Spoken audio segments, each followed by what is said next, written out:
Todos los países del mundo en estos momentos están reformando la educación pública. Existen dos razones para ello. La primera es económica. La gente está intentando resolver cómo podemos educar a nuestros niños para que ocupen su lugar en la economía del siglo XXI. ¿Cómo hacemos eso? Si ni siquiera podemos anticipar cómo será la economía al final de la próxima semana, como esta reciente crisis lo está demostrando. ¿Cómo hacemos eso?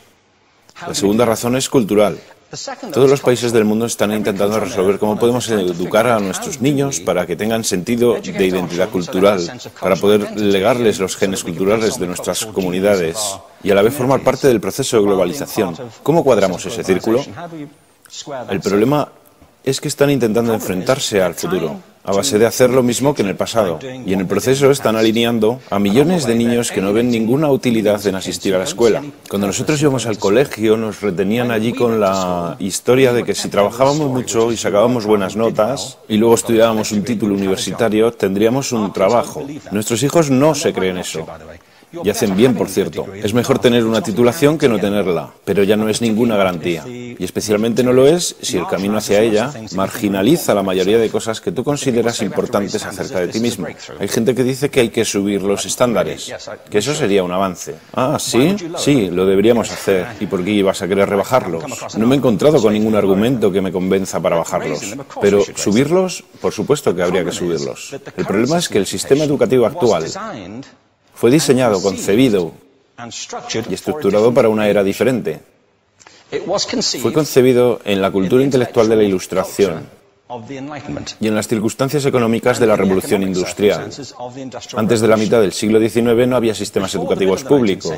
En realidad no. O sea, podrías estudiar con los jesuitas si tenías dinero, pero la educación pública, pagada con los impuestos, obligatoria para todo el mundo, gratuita y a la vuelta de la esquina, era una idea revolucionaria. Y mucha gente se opuso a ello. Decían, no es posible para muchos niños pobres que están en la calle beneficiarse de la educación pública. Son incapaces de leer y escribir. ¿Por qué perder tiempo con esto?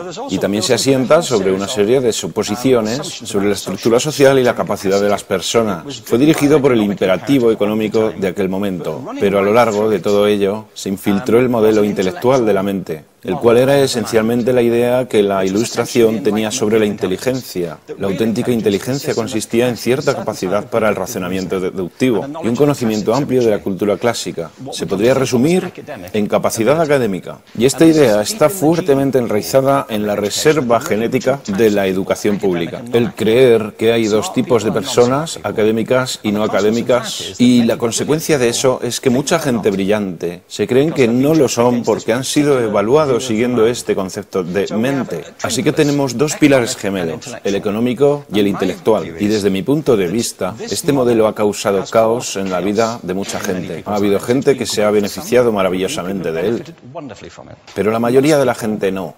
En lugar de beneficiarse, sufren de esto. Una epidemia moderna, mal ubicada y también ficticia. Esta es la plaga del síndrome de déficit de atención e hiperactividad, TDAH. Este es un mapa de la incidencia del TDAH en Estados Unidos, del mapa de prescripciones médicas para el TDAH.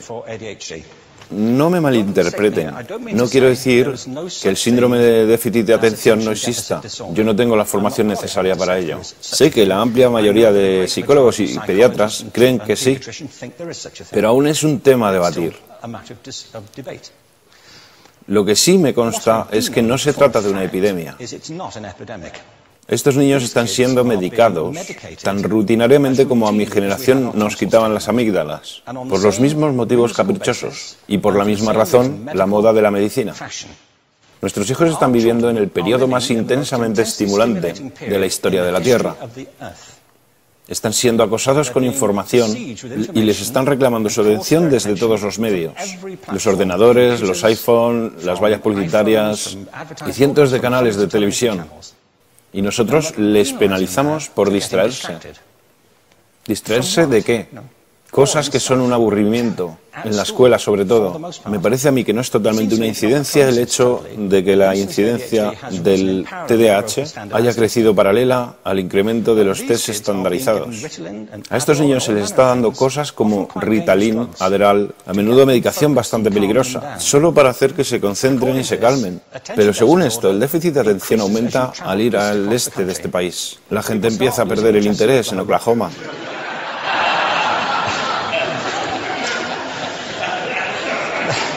Ya casi no pueden pensar en Arkansas. Y para cuando llegan a Washington, lo han perdido completamente. Y hay distintas razones para ello. Es una epidemia ficticia. Si lo piensas, las artes, y no quiero decir que sea exclusivo de las artes, creo que también es cierto para las ciencias y para las matemáticas, pero permítanme hablar en particular de las artes, porque ellas son las víctimas de esta mentalidad en especial. Las artes tratan especialmente la idea de experiencia estética. Una experiencia estética es una en la que tus sentidos están funcionando a su máxima capacidad. Cuando te hallas presente en el momento actual, cuando vibras con la emoción de lo que estás experimentando, cuando estás plenamente vivo. Y la anestética es cuando cierras tus sentidos y te atontas ante lo que está sucediendo. Y muchos de estos medicamentos hacen eso.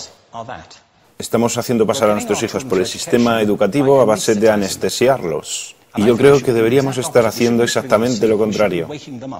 No deberíamos adormilarlos, sino despertarlos para que vean lo que sucede en su interior. Pero el modelo que tenemos es este. Yo creo que tenemos un sistema educativo modelado del interés de la industria a su imagen y semejanza. Les daré un par de ejemplos.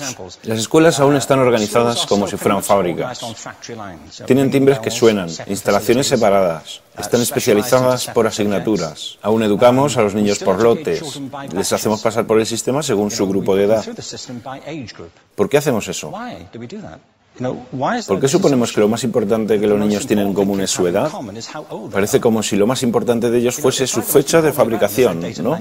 Bueno, yo conozco niños que son mucho mejores que otros niños de su edad en distintas disciplinas, o en diferentes momentos del día, o que son mejores en grupos pequeños, o en grupos grandes, o que simplemente trabajan mejor solos. Si te interesa el modelo de aprendizaje, no puedes empezar con esta mentalidad de cadena de montaje. Se trata esencialmente de una conformidad. Cuando ves el incremento de los exámenes estandarizados y de los currículos estandarizados, todo se basa en la estandarización. Yo creo que tenemos que ir justamente en la dirección opuesta. Esto es lo que quiero decir cuando hablo de cambiar el paradigma. Hay un estudio estupendo que se ha hecho recientemente acerca del pensamiento divergente. El pensamiento divergente no es lo mismo que la creatividad. Yo defino la creatividad como el proceso de tener ideas originales que tengan valor. Pensamiento divergente no es sinónimo de creatividad, pero es un componente esencial de la misma. Es la capacidad de ver montones de respuestas posibles a una cuestión. Montones de maneras diferentes de interpretar una cuestión. Pensar lateralmente, como lo llamó Edward de Bono. No pensar solamente de manera lineal o convergente. Ser capaz de ver múltiples respuestas y no solo una. Así que yo diseñé un test para esto y voy a inventarme un ejemplo. A la gente se le puede preguntar cuántos usos se le ocurren para un clip. A la mayoría se les ocurren unos 10 o 15. A la gente que se le da bien, se le pueden ocurrir 200. Y lo hacen porque preguntan, ¿el clip podría estar hecho de goma y medir 60 metros? ¿Tiene que ser un clip tal como lo conocemos? Bueno, pues diseñé el test y lo probé con 1.500 personas. En un libro titulado Más allá del punto de ruptura, y en el protocolo del test, si superabas una puntuación determinada, se te consideraba un genio del pensamiento divergente. Así que quiero preguntarles, ¿qué porcentaje de la gente que hizo el test puntuó como genio en pensamiento divergente? Y debo decir una cosa más acerca de ellos. Eran niños de jardín de infancia. Así que, ¿qué opináis? ¿Qué porcentaje de genios?